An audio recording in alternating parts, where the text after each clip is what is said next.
नमस्कार, बहुत स्वागत है आपका खबर भारत में। मैं हूं आपके साथ जुनेद। हम लगातार सुबह से आपको जो नगर निगम, नगर पालिका और नगर परिषद की जो काउंटिंग हो रही है उसकी लगातार हम आपको अपडेट देते जा रहे हैं और खबर भारत पर सबसे सटीक और सबसे तेज ये नतीजे आप लगातार सुबह से देख रहे हैं। हमारे जो रिपोर्टर्स हैं, हमारे जो संवाददाता हैं, लगातार वहां से हमको खबरें दे रहे हैं, जिसकी वजह से आप तक ये सारी अपडेट्स पहुंच रही हैं। तो मैं आपको बता दूं कि शहर की सरकार किसकी बनेगी, किसके सर ताज सजेगा और किसकी बल्ले बल्ले होगी, यह जो है इस वक्त तक अगर मैं बात करूं तो काफी ये बात क्लियर हो चुकी है।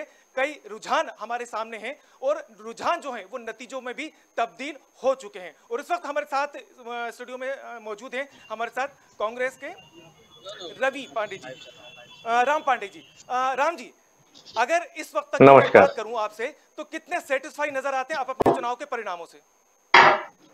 जी काफी हद तक सेटिस्फाइड है राम पांडे और 100%। जी आवाज आ रही है मेरी आपको? हेलो, आवाज आ रही है? राम पांडे जी, मेरी आवाज मिल रही है आपको? जी आपकी तो मिल रही है। आपसे सवाल ये है कि इस वक्त तक जितने भी परिणाम आए हैं कांग्रेस के पक्ष में, कितने सेटिस्फाई नजर आते हैं आप? जी काफी हद तक हम सेटिस्फाइड हैं, क्योंकि हम तो 0 पर थे पिछली बार और 0 से अब आगे की ओर बढ़ रहे हैं। सीढ़ियां हम चढ़ रहे हैं। भारतीय जनता पार्टी सीढ़ियां उतर रही है। छिंदवाड़ा, जबलपुर, ग्वालियर हम पहले ही जीत चुके हैं और आज रीवा जीत चुके हैं और मुरैना भी हम जीतने वाले हैं। और खासकर ग्वालियर मुरैना की हम बात करें तो ये दोनों चुनाव बहुत महत्वपूर्ण थे। जैसा कि कमलनाथ सरकार को अपदस्थ किया गया था, ये बोलकर के सिंधिया चंबल के, ग्वालियर के नेता हैं, उन्हें मुख्यमंत्री क्यों नहीं बनाया गया। तो ग्वालियर और मुरैना दो ही नगर निगम है ग्वालियर चंबल में, और दोनों नगर निगम सिंधिया के जाने के बाद कांग्रेस जीत रही है। उस समय यह कुप्रचार किया गया था कि 70,000 कांग्रेस के कार्यकर्ता बीजेपी में चले गए। अब 70,000 कांग्रेस के कार्यकर्ता बीजेपी में चले गए, फिर भी दोनों नगर निगम कांग्रेस जीत रही है। इसका मतलब 70,000 कोई नहीं गए थे, सिंधिया गए थे और उनके कुछ खास चमचे गए थे। ये झूठा प्रचारित किया गया था कि ग्वालियर चंबल से कांग्रेस खत्म हो गई है और ग्वालियर चंबल से कांग्रेस के कार्यकर्ता चले गए। और हम पूरे प्रदेश की बात करें तो कहीं भी आप 16 नगर निगम में देख लीजिए, नगर पालिका में देख लीजिए, नगर परिषद में देख लीजिए, हमारा वोट प्रतिशत बढ़ा है, हमारे वोटों की संख्या बढ़ी है। वहीं भारतीय जनता पार्टी का वोट प्रतिशत कम हुआ है, उनके वोटों की संख्या कम हुई है। हम इंदौर की ही बात कर लें, भारतीय जनता पार्टी जीती है, लेकिन पिछला चुनाव भारतीय जनता पार्टी नगर निगम 3 लाख से जीती और इस बार 1.25 लाख पर आ चुकी है।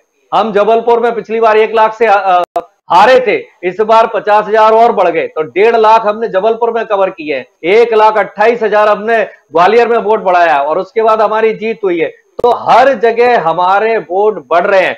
और जब पिछला चुनाव हुआ था तब हम हारे थे और उसके बाद विधानसभा चुनाव हुए थे, तो उस विधानसभा चुनाव में कमलनाथ सरकार बनी थी। जब हम नगर निगम में 0 थे तब कमलनाथ जी जीत गए थे और अब तो हम 5 नगर निगम जीत चुके हैं। तो जनता ने स्पष्ट संदेश दिया है कि 2023 में मध्य प्रदेश के मुख्यमंत्री कमलनाथ होंगे और मध्य प्रदेश देश ही नहीं पूरी दुनिया में नंबर 1 प्रदेश बनेगा।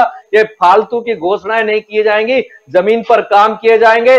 आज केवल घोषणाएं होती हैं, सड़क उखड़ी पड़ी हुई है, बिजली टाइम पर नहीं आती है, पीने का पानी नहीं है, महंगाई चरम पर है, बेरोजगारी चरम पर है। जो भी जनता से जुड़े हुए मुद्दे हैं। राम पांडे जी, कोई भी पार्टी हो जीत का लक्ष्य सभी सीटों का रखती है, फिर आप सभी सीटों के ऊपर क्यों नहीं जीत पाए? क्या इतनी सी जीत को लेकर आप बहुत खुश हो गए क्या? हाँ, बहुत अच्छी जीत है हमारी।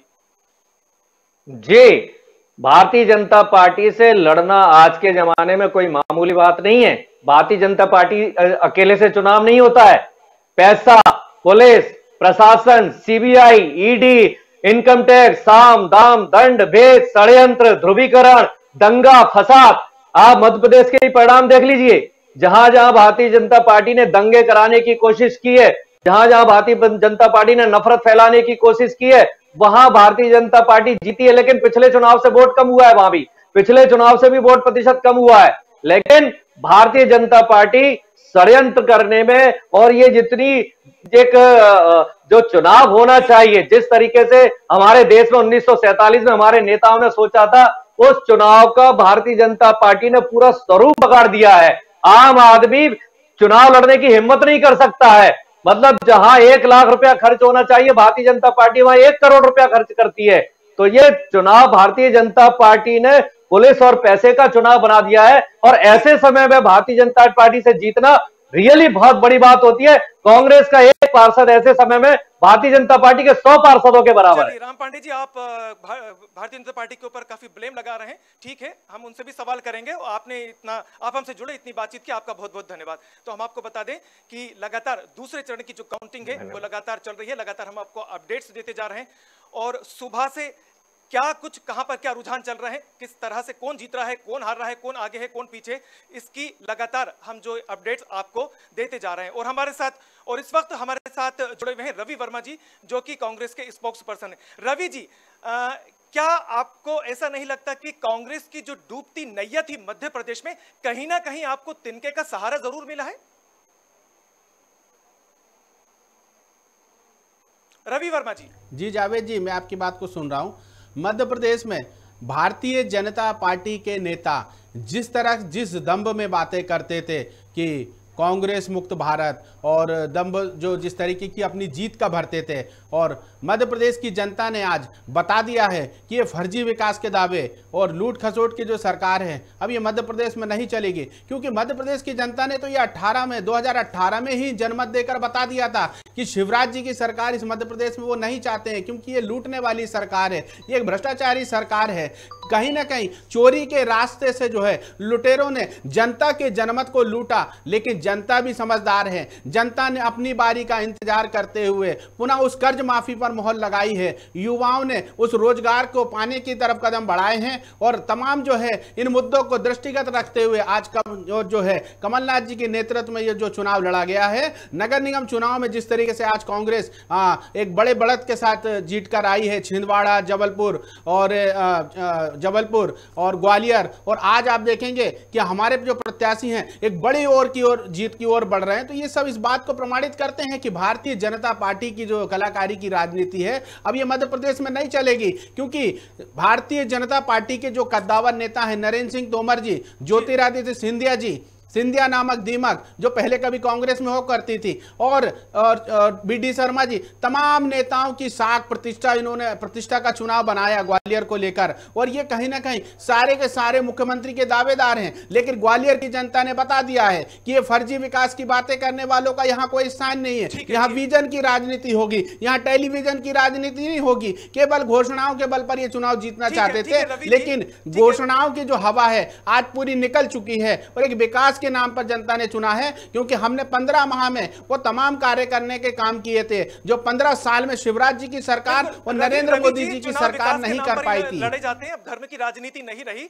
चुनाव विकास के नाम पर ही लड़ जाते हैं। जो विकास करता है जनता उसे ही चुनती है, जो विकास नहीं करता है उसको जनता बाहर कर देती है। मैं आपसे एक सवाल और करना चाहता हूं कि जब टिकट वितरण हो रहा था काफी असंतोष देखने को मिला। आपके जो कार्यकर्ता हैं उन्होंने सोशल मीडिया तक के ऊपर इस्तीफा दे दिया, और यहां तक कि यह हुआ कि उन्होंने निर्दलीय चुनाव लड़ा, और मतलब पार्टी की बात को नहीं माना। तो ऐसे में आपको नहीं लगता कि अगर पार्टी कार्यकर्ता अगर आपके कहने में होता, गुटबाजी नहीं होती और एक अनुशासन होता, तो आप कहीं ज्यादा, इससे ज्यादा कहीं सीट्स महापौर की भी जो है नगर निगम की भी लेके जाते, नगर परिषद और निकाय की भी ले जाते, और वार्डों में भी आप जीतते।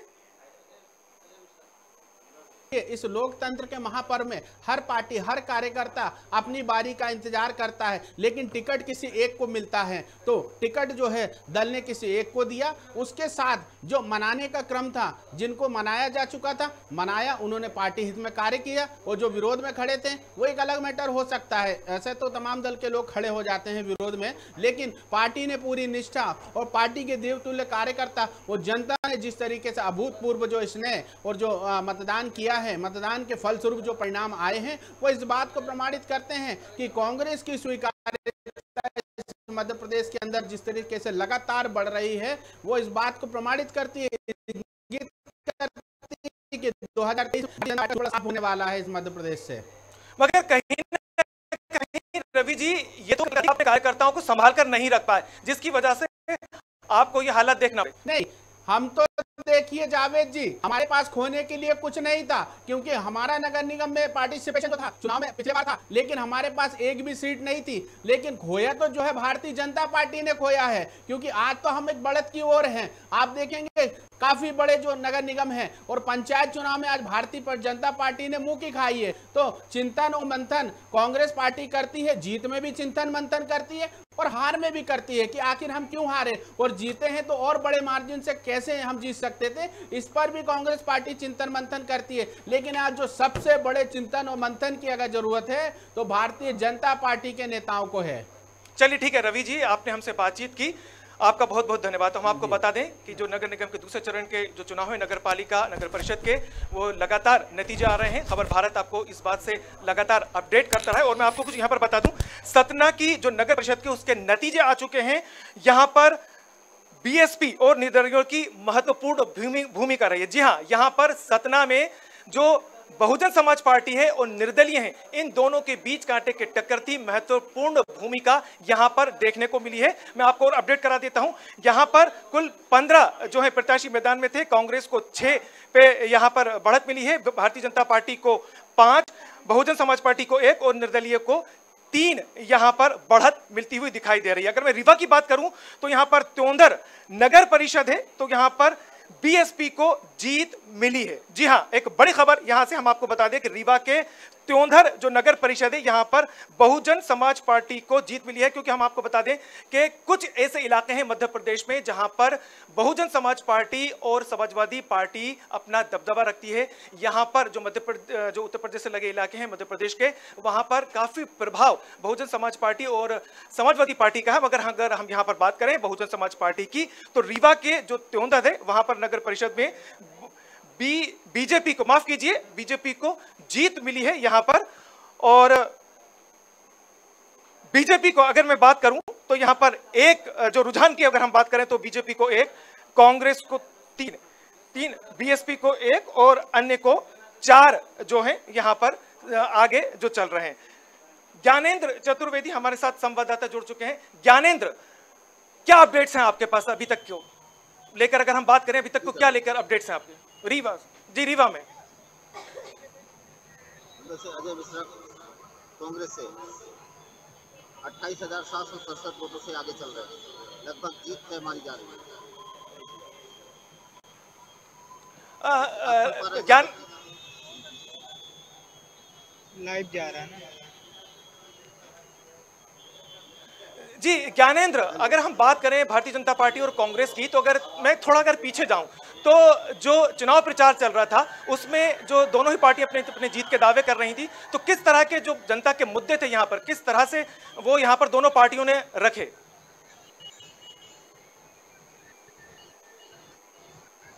दोनों पार्टियों और अपने कहीं ना कहीं सेटिस्फाई नहीं हुई है।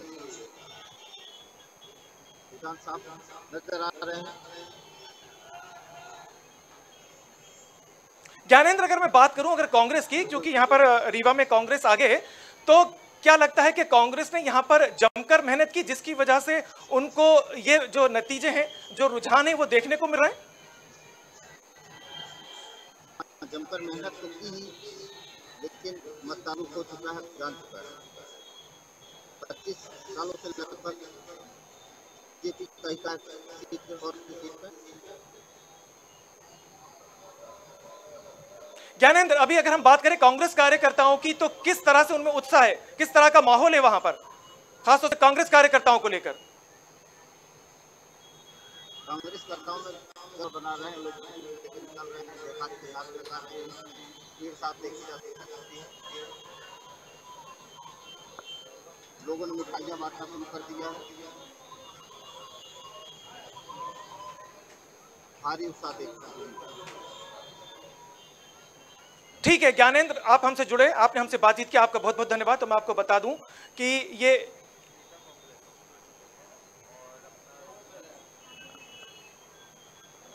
तो हम आपको बता दें कि नगर परिषद के, नगर निगम और नगर निगम के जो है चुनाव परिणाम लगातार आ रहे हैं। खबर भारत के ऊपर आप लगातार इस बात की अपडेट हम दे रहे हैं आपको। सुबह से लगातार जो है इस बात की हम अपडेट दे रहे हैं, सबसे सटीक और सबसे तेज नतीजे खबर भारत के ऊपर आप देख रहे हैं। रवि जोशी हमारे साथ जुड़े हुए हैं। रवि जोशी से हमारा संपर्क टूट गया है, हम उनसे फिर कांटेक्ट करने की कोशिश करेंगे और हम आपको बता दें कि सबसे सटीक और सबसे तेज।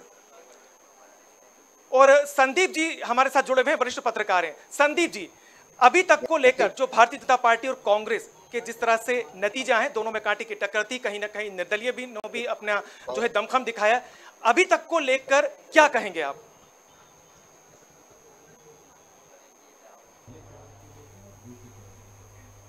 संदीप जी, मेरी आवाज मिल रही है आपको? मेरी आवाज आ रही है आपको?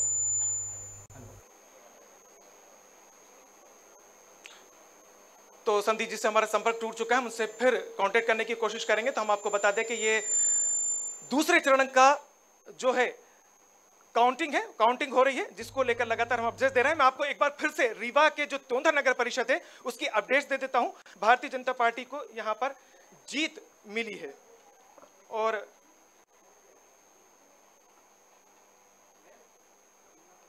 रीवा से कांग्रेस की जीत हुई है। अजय जो है बब्बा, जिनको हम अजय मिश्रा उनका नाम है, बब्बा के नाम से ये मशहूर हैं। यहाँ पर इन्होंने जो भारतीय जनता पार्टी के जो प्रत्याशी हैं उनको हराया। तो एक बड़ी अपडेट हम आपको बता देते हैं यहाँ पर कि रीवा से कांग्रेस की जीत हुई है। यहाँ पर अजय मिश्रा, जिनको बब्बा नाम से भी जाना जाता है, उनकी यहाँ पर जीत हुई है और भारतीय जनता पार्टी के जो प्रत्याशी हैं उनको हरा दिया है। तो रीवा में कांग्रेस जीत गई है। मेयर प्रत्याशी अजय मिश्रा ने प्रबंध व्यास को हरा दिया है। जी हां, जो प्रबंध व्यास है उनको हरा दिया है। यहां कांग्रेस को 24 साल बाद जीत मिली है। तो एक बड़ी अपडेट हम आपको बताते हैं, यहां पर कांग्रेस को 24 साल बाद यहां पर जीत मिली है।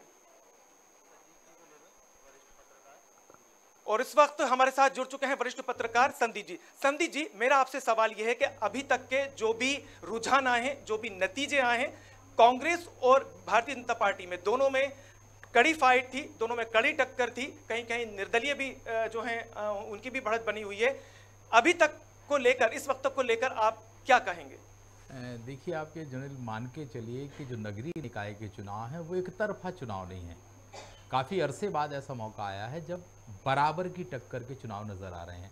एक तरफा चुनाव हमने देखा तो 2014-15 का जो नगरीय निकाय का चुनाव हुआ था वो एक तरफा चुनाव था। यही कारण था कि बीजेपी को 16 की 16 सीटें मिली थी। इस चरण में हम बात करें या पहले चरण की हम बात करें, पहले चरण में 11 नगर निगम के चुनाव थे, जिनमें से बीजेपी 7, कांग्रेस 3 और एक निर्दलीय आम आदमी पार्टी को गया था। अब अगर हम बात करते हैं, इस चरण में 5 स्थान है नगर निगम के महापौर के, जिनमें से 2-2 की बराबरी और एक बागी बीजेपी का। तो कहीं ना कहीं ये लगता है कि मध्य प्रदेश की राजनीति में या मतदाता का मन महापौर को लेके हम कहते हैं तो बहुत करीब करीब चल रहा है। अगर हम प्रतिशत के हिसाब से जाएंगे तो बीजेपी 60% के आसपास आके ठहर रही है। इसका आशय ये है कि कहीं ना कहीं विपक्षी दल भी मजबूत है। और इन चुनावों को अगर हम विश्लेषण करें तो 2018 का चुनाव भी बहुत करीब छूटा था। तो नगरीय निकाय के चुनाव ने यह संदेश दे दिया है आपको कि जो राजनीतिक दल आने वाले समय में जनता के बीच बेहतर काम करेगा, उसकी संभावना बढ़ जाएगी। जो नतीजे अभी आ रहे हैं ये कहीं ना कहीं बीजेपी को समीक्षा के लिए मजबूर करेंगे, तो दूसरी तरफ कांग्रेस को एक नया उत्साह देंगे।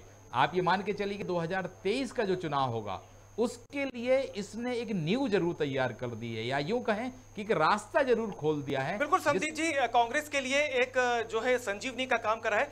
क्या लगता है आपको कि कांग्रेस ने जिस तरह से मेहनत की है और सेंध लगाई है, तो जो आने वाले जो विधानसभा के जो चुनाव है, कहीं ना कहीं भारतीय जनता पार्टी के लिए एक चुनौती तो रहेगी। मतलब भारतीय जनता पार्टी के नेताओं को काफी सोचना पड़ेगा इस बारे में कि मतलब चुनाव का जो उनकी रणनीति है उन्हें फिर से बनाना पड़ेगी, जिसको लेकर वो कांग्रेस का मुकाबला कर सके, उनको टक्कर दे सके। देखिए जुनैद भाई, आप ये मान के चलिए कि कोई भी चुनाव हो और कोई भी राजनीतिक दल हो, सत्ता में हो या सत्ता के बाहर हो, उसके लिए चुनौती तो होते ही हैं। ये चुनाव, नगरीय निकाय के चुनाव, एक माहौल बनाने वाला चुनाव है। आप ये मान के चलिए कि जो 2023 का चुनाव होगा उसके पहले का सबसे बड़ा चुनाव है। इस चुनाव की हार जीत के आधार पर राजनीतिक दल का मनोबल बनता है, चाहे कांग्रेस हो या बीजेपी हो।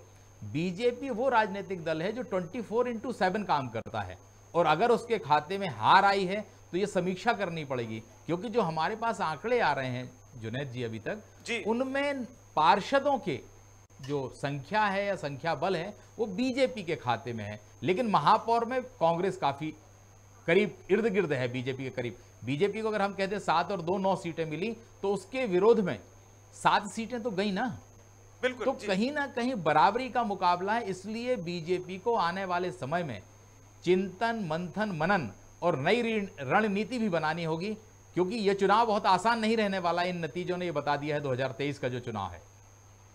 मगर संदीप जी, अगर हम बात करें कांग्रेस की, तो भारतीय जनता पार्टी इतनी कमजोर नहीं है, बल्कि उसकी जो जड़ें हैं वो ग्रास रूट लेवल तक जमी हुई हैं। बहुत ही सिस्टमेटिक तरीके से वो अपना चुनाव लड़ते हैं, बहुत ही प्लानिंग के साथ अपना वो कोई भी कार्यक्रम हो वो अपना करते हैं। तो चुनौती तो आखिर कांग्रेस के सामने भी है कि अगर कांग्रेस ने अपनी बेहतर रणनीति के साथ में, वो जिस तरह से उनमें गुटबाजी है, अगर वो दूर नहीं करी तो कहीं ना कहीं चुनौती जो है कांग्रेस के सामने तो है ही। मगर अगर हम कांग्रेस को लेकर भी अगर और बात करें, अगर मैं उससे आगे भी बढ़ूं, तो क्या कमलनाथ जो है, क्या इनके नेतृत्व में ही अगर बात करें जो अगला विधानसभा चुनाव आने वाला है, तो क्या कमलनाथ ठीक रहेंगे या उनको कहीं ना कहीं पार्टी कोई और नेता सामने कर सकती है कांग्रेस? देखिए जुनैद जी, आप ये मान के चलिए कि कांग्रेस में वर्तमान दौर में अगर एकजुटता का कारण है तो वो सिर्फ कमलनाथ है। 2018 के विधानसभा चुनाव पर भी अगर हम जाते हैं तो चुनाव से 6 महीने पहले कमलनाथ का मध्य प्रदेश की राजनीति में सीधा प्रवेश हुआ था और वो अध्यक्ष बने थे। उसके बाद कांग्रेस में एकजुटता आई, 2018 का आपने चुनाव जीता। लेकिन आपकी जब सरकार बनी तो सरकार के क्या हालात बने? कहा यह जाता था कि दूसरा नेता पर्दे के पीछे से सरकार चला रहा है, गुटबाजी पनपी, आखिर में सरकार गिर गई। ये नगर निगम का जो चुनाव है वो कांग्रेस ने एकजुट के होकर लड़ा, और कमलनाथ का जो नेतृत्व है, मध्य प्रदेश में कोई ऐसा राजनेता नहीं है जो कमलनाथ की बात को नकार सके। संभवतः मुझे लगता है कि मध्य प्रदेश की राजनीति में बहुत लंबे अरसे बाद ऐसी स्थितियां आई होंगी कि कोई एक ऐसा नेता कांग्रेस में आया है जिसकी बात आपको नकारना बहुत मुश्किल है। और यही कारण रहा कि आज नगरीय निकाय के चुनाव के दौरान आप पूरा देख लीजिए, कोई भी नेता हो, किसी का भी नाम ले लीजिए, किसी का भी एक भी विवादित बयान नहीं आया। जितने लोगों ने काम किया उन्हें इलाकों में जाके काम करना पड़ा, शांत रहना पड़ा, पार्टी लाइन के अनुसार काम करना पड़ा। उसका नतीजा ये हुआ कि आज 5 सीटों पे महापौर पे कांग्रेस जीत रही है। तो मैं ये मानता हूं, एक तो कांग्रेस के उम्मीदवार का चयन, उम्मीदवार की घोषणा काफी पहले, और दूसरी तरफ कांग्रेस की गुटबाजी को रोक दिया, ये बड़े कारण रहे हैं। कांग्रेस की जो भी सफलता आई है उसका श्रेय अगर जाएगा कांग्रेस में तो सिर्फ कमलनाथ को जाएगा, मुझे ऐसा लगता है। मगर अगर हम बात करें कि पिछले जो विधानसभा के चुनाव हुए थे उसमें ज्योतिरादित्य सिंधिया थे, उन्होंने काफी मेहनत भी की थी, कि उस टाइम वक्त जो कांग्रेस में थे, ठीक है अब भारतीय जनता पार्टी में, मगर पूरे प्रदेश में घूम घूम कर, चुनावी रैलियां कर कर, लोगों से मिलकर, संवाद कर कर उन्होंने कांग्रेस को इतनी सीटें दिलाई कि वो सत्ता में आ गई। मगर अब ऐसा युवा और ऊर्जावान नेता अब इनके पास, कांग्रेस के पास नहीं है, जिसको कहीं ना कहीं कांग्रेस को दिक्कत तो जरूर जा सकती है। क्योंकि आगे हम सुन भी रहे थे, जो नरोत्तम मिश्रा वो कह भी रहे थे कि कमलनाथ को रेस की नहीं, रेस्ट की जरूरत है। देखिए जुनैद, आप ये मानिए ये राजनीतिक बयानबाजी है और नेता अपने अनुसार उनको बयान देते हैं। क्या सवाल यह है कि कमलनाथ की जो छवि है मध्य प्रदेश में, क्या दूसरे कांग्रेस नेता की है? ये बात सही है, मैं आपकी मानता हूं कि 2018 के चुनाव में सिंधिया ने बहुत मेहनत की थी, लेकिन आज सिंधिया उस गोल से बाहर है या कांग्रेस से बाहर है, बीजेपी के साथ है। लेकिन फिर भी कांग्रेस ने एक ताकत से चुनाव लड़ा।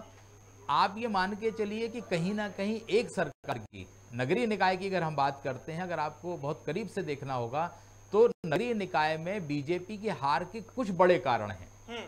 एक तरफ उन्होंने बेहतर उम्मीदवारों का चयन नहीं किया, दूसरी तरफ नेताओं की गारंटी पे उम्मीदवार उतारे गए, जीत हार की उनने गारंटी ली, और तीसरी बात यह है कि मध्य प्रदेश में लगभग 3 साल से नगरीय निकाय की कमान किसी जनप्रतिनिधि के हाथ में नहीं, ब्यूरोक्रेट्स के हाथ में रही है। और ब्यूरोक्रेट्स जनता की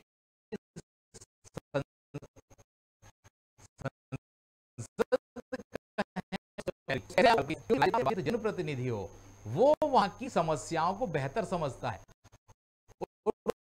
उसे हर 5 साल जनता के बीच वोट मांगना पड़ता है। मुझे ये लगता है कि बड़ा कारण बीजेपी की हार का कहीं ना कहीं 3 साल जो नगरपालिका नगर निगम में जो भी स्थान रहे वहां पर ब्यूरोक्रेसी के हाथ में कमान रही।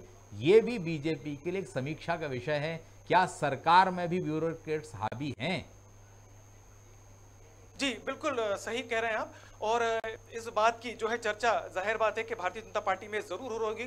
जिस तरह से जो नतीजे आ रहे हैं, भारतीय जनता पार्टी के जो आला नेता हैं, मुख्यमंत्री हैं, प्रदेश अध्यक्ष हैं और भी जो बड़े नेता हैं वो इस बात का जरूर मंथन कर रहे होंगे कि आखिर चूक कहां पर हुई, क्यों हम इतनी सीट्स नहीं ले पाए, क्यों कांग्रेस ने सेंध लगाई। इसके ऊपर जरूर मंथन किया जा रहा होगा जिस तरह से आज नतीजे आ रहे हैं। संदीप जी, अगर मैं एक बात अगर आपसे पूछूं अगर कांग्रेस को लेकर, तो जो वचन पत्र है जो कांग्रेस ने जो जारी किया था नगर निगम चुनावों को लेकर, क्या काफी हद तक ये भी जनमानस के ऊपर कहीं ना कहीं प्रभाव उसने छोड़ा है, जिसको लेकर जनता के मन में कहीं ना कहीं उनके प्रति एक सच्चाई नजर आई है कि हाँ, जो कांग्रेस है जो वादे कर रही है, जो कह रही है, वो वाकई करके दिखाएगी। क्योंकि बहुत वक्त हो चुका कांग्रेस सत्ता में नहीं है, ठीक है थोड़े वक्त के लिए आई थी फिर चली गई, जो भी उसके रीजन रहे हों उसमें कारणों में हम जाना नहीं चाहते, मगर कहीं ना कहीं इन्होंने जो वादे किए थे, जो अपना वचन पत्र लेकर आए थे, कहीं ना कहीं जनता ने भी उस पर भरोसा जताया है। देखिए, जनता को चाहिए हैं रियायतें, जनता को चाहिए सुविधाएं, और अगर कोई राजनीतिक दल उस तरह की बात करता है तो उस पर भरोसा तो होता है। स्वाभाविक सी बात है कि आप ये कहें कि हम लगने वाले टैक्स को आधा कर देंगे, पानी पर लगने वाले कर को हम आधा कर देंगे, दूसरी सुविधाएं देंगे, तो जनता कहीं ना कहीं इनका विश्लेषण करता है। लेकिन मेरा अपना नजरिया ये है, राजनीतिक समझ ये कहती है कि नगरीय निकाय के चुनाव में इन घोषणा पत्रों का बहुत ज्यादा असर नहीं होता है। 2%, 4% में मान सकता हूं कि असर होगा, लेकिन नगरीय निकाय के चुनाव में बड़ा महत्व होता है उम्मीदवार के चेहरे का। किस उम्मीदवार को आपने मैदान में उतारा है, वो कितने समय से जनता से संपर्क में है, किस तरह से उसका संवाद है, उसकी व्यक्तिगत छवि क्या है, राजनीतिक तौर पर उसकी समझ क्या है, जनता की समस्याओं को लेकर उसने किस तरह की लड़ाइयां लड़ी हैं। ये वो सारी चीजें हैं जो नगरीय निकाय में, क्योंकि बहुत छोटे चुनाव हैं, आप महापौर बड़ा चुनाव हो जाता है, लेकिन हम वार्ड की बात करते हैं तो वार्ड में मतदाता का और उम्मीदवार का सीधा संपर्क होता है। महापौर की स्थिति में थोड़ा सा आप ये कह सकते हैं कम लोगों से संपर्क होता है, लेकिन व्यक्ति की तो छवि होती है, राजनीतिक दल उसके साथ खड़ा होता है, लेकिन उस व्यक्ति का संघर्ष, लोगों से संवाद, संपर्क और उसका चरित्र या उसकी कहें उसकी छवि, ये बड़ा मायने रखता है। और मुझे यह लगता है कि जहां भी जो उम्मीदवार जीत रहे हैं उनमें पार्टी के साथ उस व्यक्ति की छवि भी मायने रख रही है। यह भी एक बात महत्वपूर्ण होती है। बिल्कुल बिल्कुल, व्यक्ति की छवि एक महत्वपूर्ण भूमिका निभाती है वोट देने के लिए, क्योंकि वो लोकल होता है, लोग उसको जानते हैं, समझते हैं। और अगर कैंडिडेट्स आपने बेहतर तरीके से खड़ा किया है, एक अच्छा कैंडिडेट खड़ा किया है, तो जाहिर बात है जनता उनको चुनती भी है। और मैं आपको थोड़ा यहाँ पर रोकना चाहूंगा, मैं आपको एक अपडेट देता हूँ। रतलाम से यहाँ पर भारतीय जनता पार्टी की जीत हो गई। प्रहलाद जो पटेल है यहाँ पर चुनाव जीत चुके हैं। जहाँ इस वक्त की एक बड़ी खबर हम आपको बता देते हैं, यहाँ पर रतलाम से जो खबर आ रही है, यहाँ पर भारतीय जनता पार्टी की जीत हो चुकी है। प्रहलाद पटेल यहाँ से चुनाव जिन्हें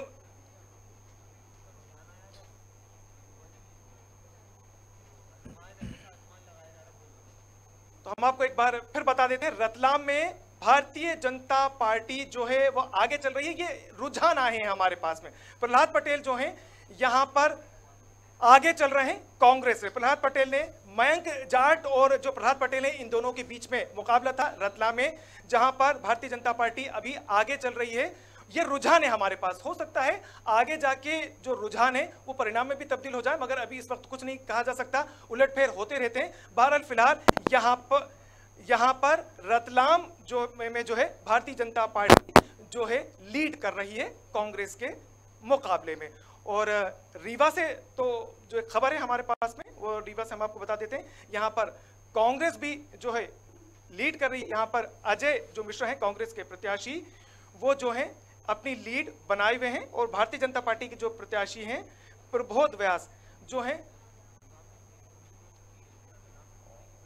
और रीवा से एक बड़ी अपडेट हम आपको बता देते हैं कि कांग्रेस की जीत हो गई है। यहां पर रीवा में कांग्रेस की जीत हो चुकी है। जो यहां पर कांग्रेस के प्रत्याशी हैं अजय मिश्रा, वो यहां पर अपनी जीत दर्ज करा चुके हैं। उन्होंने भारतीय जनता पार्टी के जो प्रत्याशी हैं प्रबोध व्यास, उनको हरा दिया है। तो ये दो अब तक की सबसे बड़ी खबर हम आपको बता देते हैं, ये रीवा की और रतलाम की। तो हम आपको बता दें एक बार फिर, जो दूसरे चरण के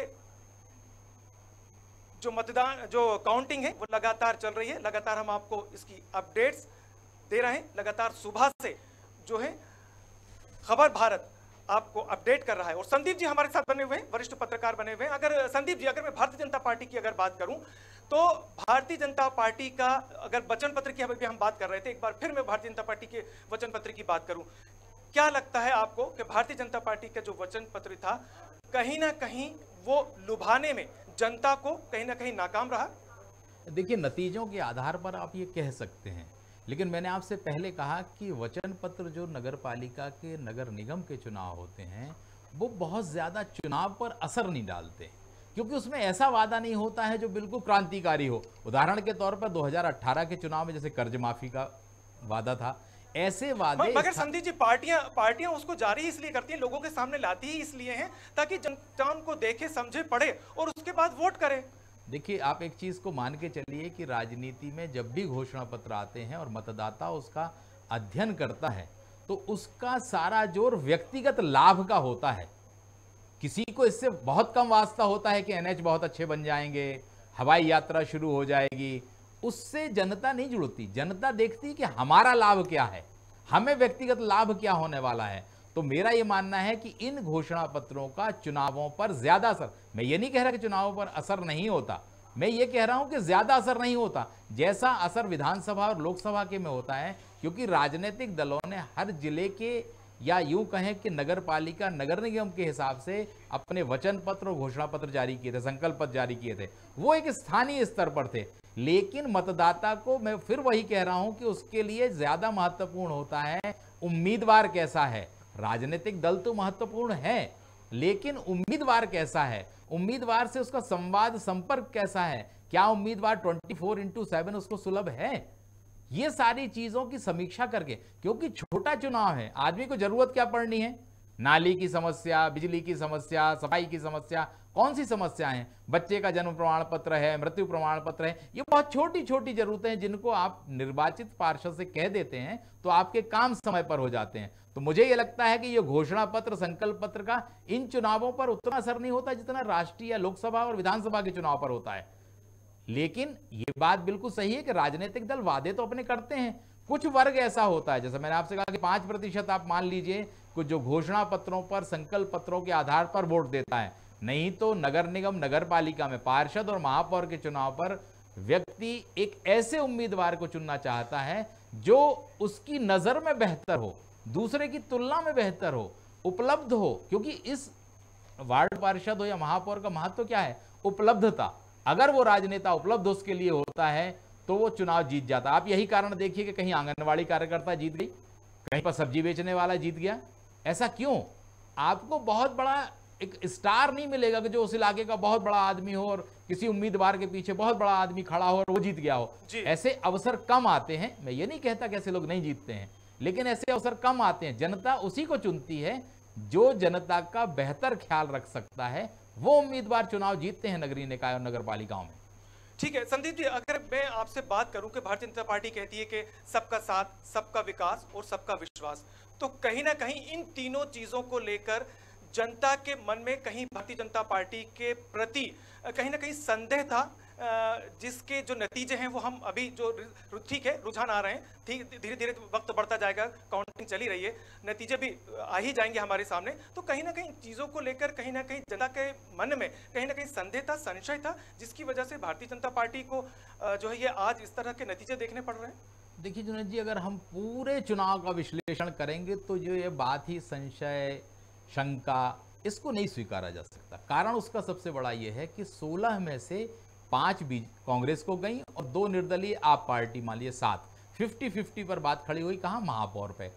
पार्षदों पर जब हम जाते हैं कि आखिर मतदाता तो वही है ना जिसने नगर पालिका, नगर निगम के लोगों को चुना और पार्षद को चुना, तो हम एक तरफा नहीं कह सकते हैं कि उसमें संशय था। लेकिन हाँ, ये बात बिल्कुल सही है कि जो महापौर के उम्मीदवार के तौर पर जीतते हैं उनमें तुलना करके लोगों ने वोट दिया होगा।